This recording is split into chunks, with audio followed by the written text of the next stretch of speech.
We're going to explain how to group a pivot table by month. This is super useful when you have a lot of data spread across different dates and you want to see summaries by month.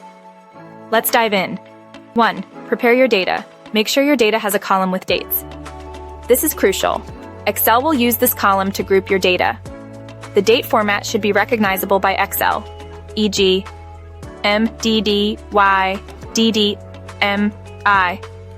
If your dates are in text format, you'll need to convert them to actual dates first using the Excel's text to columns or other date formatting tools.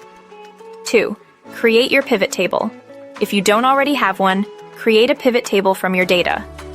In Excel, you can do this by selecting your data, going to the Insert tab, and clicking Pivot Table. Choose where you want the pivot table to be placed, a new worksheet or the existing one. 3. Add your fields. Drag the date field, the one containing your dates, to the rows area of the pivot table. This will initially list every single date. 4. Group by month.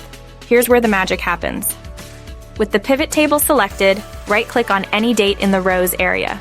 You'll see a menu appear. Select Group. A new window will pop up asking you how you want to group the data. 5. Select the grouping. Check the months box. You can also choose to group by years and quarters if needed. Click OK. 6. Observe the result. Your pivot table will now be grouped by month. You'll see monthly summaries instead of daily entries.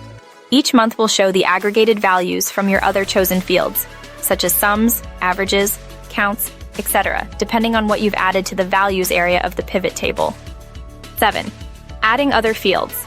To get more insights, add other fields to your pivot table, such as sales, quantity, or any other relevant data field to your values area. These fields will then be summarized by month based on the groupings you've already created. 8. Formatting your pivot table.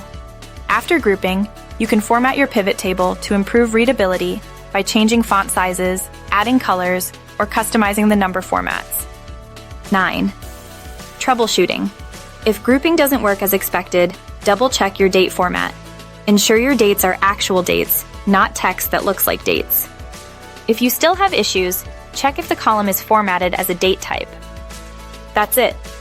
By following these steps, you can easily group your pivot table by month and gain valuable monthly insights from your data.